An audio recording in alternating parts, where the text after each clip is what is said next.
Engineering Newswire, we're 3D scanning American sniper Chris Kyle, attempting to turn airports into spaceports with the help of DARPA, and taking a trip to the edge of space on a helium balloon.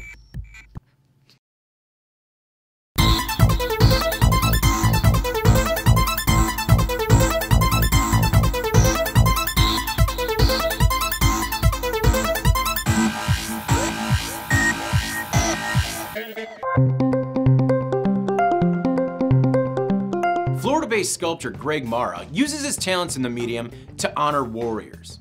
American sniper Chris Kyle was a Navy SEAL who, with 160 confirmed kills and 255 claimed kills, is recognized as America's most successful sniper.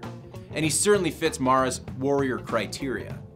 2 years ago, before the Clint Eastwood helmed movie caught the nation's attention, because nobody reads books anymore, Marra began work on a sculpture of Kyle to forever freeze his likeness in bronze. While Marra was tasked with recreating Kyle's body, he reached out to Texas-based 3D laser scanning company NVision, which volunteered its time and technology to make an exact replica of the rifle that Kyle used while in the military.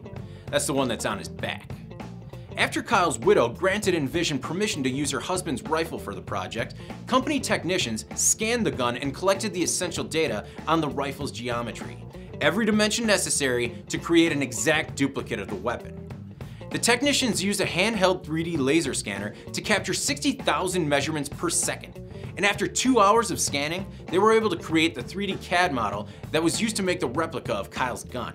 After the sculpture was completed, NVision was invited back to scan the entire bronze statue so that a digital version could be archived and replicated in the future. If anything, the sculpture serves as a thank you not only to Kyle and his family, but to all soldiers who serve the United States.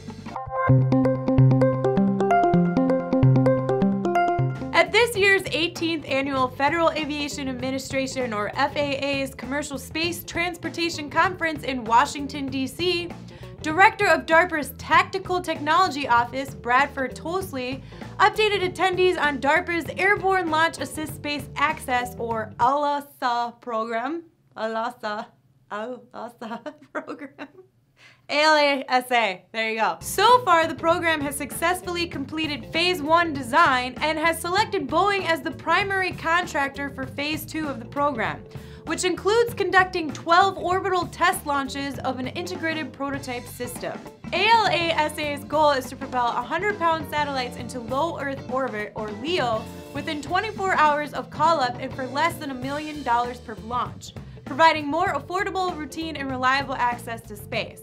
According to DARPA, launches of satellites for the Department of Defense or other government agencies require scheduling years in advance for the few available slots at the nation's limited number of launch locations. This slow, expensive process is causing a bottleneck in placing essential space assets in orbit. The current ALASA design envisions launching a low-cost, expendable launch vehicle from conventional aircraft.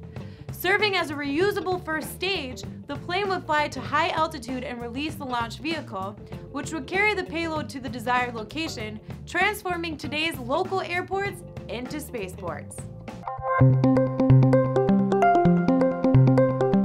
About a year ago, 2 computer systems engineering students from Brunel University and their course director launched a helium-filled balloon with the aim of recording images and meteorological conditions from the edge of space.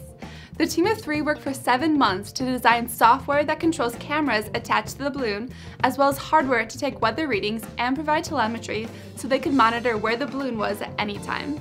The balloon ended up reaching 100,000 feet, more than 3 times the high cruise altitude of transatlantic passenger jets.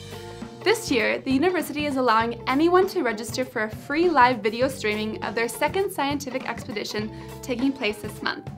The team will actually be attempting 2 missions, one in mid-February and another toward the end of the month. The first challenge will be similar to last year's helium balloon mission, except the team hopes to attain a higher altitude so viewers can see the curvature of the Earth and the blackness of space. The mission will also carry a number of physics experiments that will measure UV radiation and cosmic rays at various altitudes. The second mission will be to launch a high-altitude autonomous glider that can fly from high altitude back down to the ground.